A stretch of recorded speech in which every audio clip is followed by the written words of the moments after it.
Hey, welcome to Studio Raphael, where we're going to be thinking about our inner child. Studio Raphael presents We're Thinking About with your host, Aidan Brookstone. Our inner child is so deeply important and so vital to the construction of our existence. Our inner child is what keeps us excited. Our inner child is what keeps us engaged. Our inner child is what keeps us curious, and it is what keeps us creating. Our inner child is what has us looking at the world and desiring to do something with it. It has us looking at the world and saying, wow, there is so much opportunity, there's so much to do here, there's so much to explore, there's so much excitement, and there's so much to see. I want to be curious and I want to explore further into that. Now, what has happened? Looking back, there's been some sort of interesting way where the world has kind of seen children as less than. Children are oftentimes seen as less than to the adult. There was kind of a thing in my life where I always knew that I wasn't going to be taken seriously until I hit a certain age, because this world doesn't look at children in a way that actually sees them in the same light as for some reason it sees adults. You know, I found it very interesting, all related in some ways to my experiences in religion, where I'm standing there and I'm in a sermon or whatever it is. I'm standing there, I'm looking, and I'm seeing all these adults lined up and staring at the front of the room, right? Simple, sure, that's what it is. That's how religion has come to be. We go to church, we go to synagogue, we go to whatever, we stand there, we listen to the person in front of us. But what are the kids doing? The kids are all playing. The kids are all sitting there and kind of staring at the adults, like, what's going on here? The kids are oftentimes confused. And it's the adults that say to the kids, no, you'll understand eventually. No, you'll get it soon. No, it'll make sense in 10 years. But isn't it the Bible that tells us that in order to enter into the gates of heaven, we must be like a little child? So how do you have the same people who are telling you to be as a child, ignoring the child, and treating the child as lesser than? In what way does this make sense? The inner child, the child in general, simply just wants to express itself.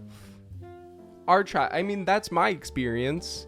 My inner child just wants to express himself. My inner child just wants to create, have fun, do something good, do something fun, share experiences, be in community, and just enjoy, make the most of life and our existence. Right? That's my experience with my inner child. If you have different ones, please do share here. That's what this is for. But the inner child has just been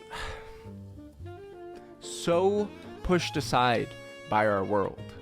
The inner child has just been told no. The inner child has been told by the adults who are creating the wars, creating the destruction, creating all the fights, whatever else is happening in this world that is driving us into where we are now. It's being done by the adults. The kids are then going, why is this happening? Why are we not being listened to? What is going on? Can we please get some help here? And the adults are still going, no, you just don't understand. You're not old enough yet. Now, do we see the back and forth ping pong that we're playing here yet? You have the adults who are saying, you don't understand. But then you have the kids who are saying, we just want to be heard and we just want the chance to create and to exist. And you have the inner child of these adults that has been shut down and controlled and destroyed and manipulated and abused.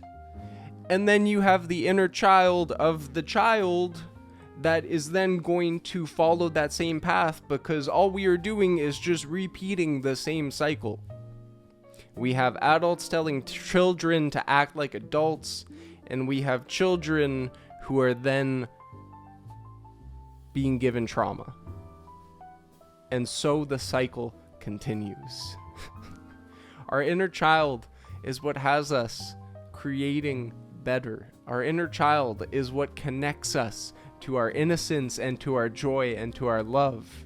Our inner child is what inspires us to do more and to just create better, which is why healing the inner child and remembering that this child is allowed to express him or herself, this child is allowed to simply exist for the fact that you exist, and you shouldn't feel otherwise.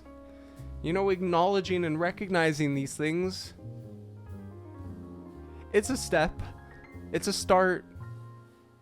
The next step is integration, but at the very least, by seeing it, by becoming aware of the problem and being able to express the child within all of us that simply wants to be seen, that wants to be heard, and that wants to be recognized as not just a 3-year-old or a 4-year-old or a 60-month-year-old or a 72-week-year-old or however you calculate your child's age. They just want to be seen as a soul.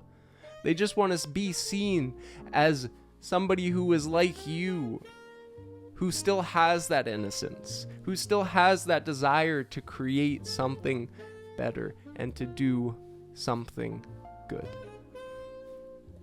That's all our inner child wants, isn't it?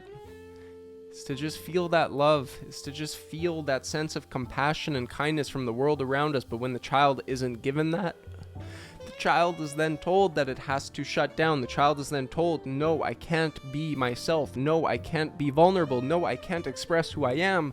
Because when I do, the world tells me I can't. My parents tell me I can't. My bosses tell me I can't. My friends tell me I can't. Everyone tells me that I can't. And so, I shut myself down. And that's where we are at. So,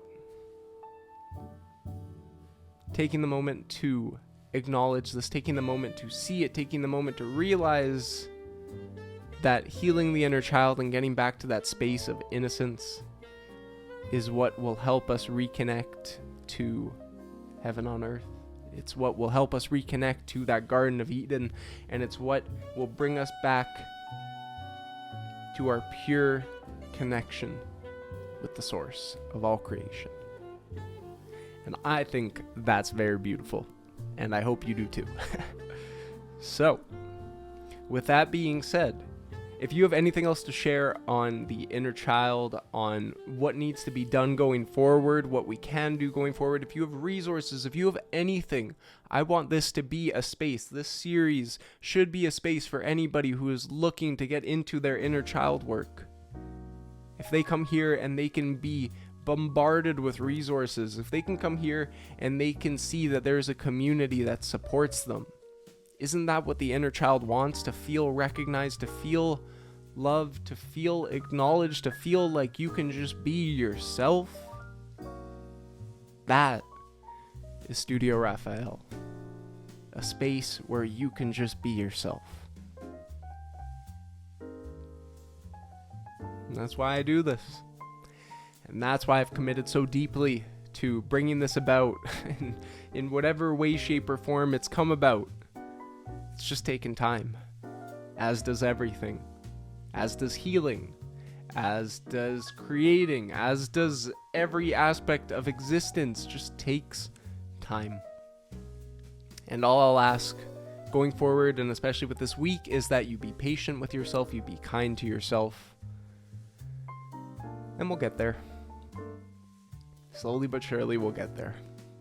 So, my name's Aiden. Thanks for tuning in to this episode of We're Thinking About, our childhood trauma and our inner child. I look forward to hearing what you have to say. And yeah, let's get into it as best as we can. Take care, and hopefully I'll see you around the studio sometime. All the best.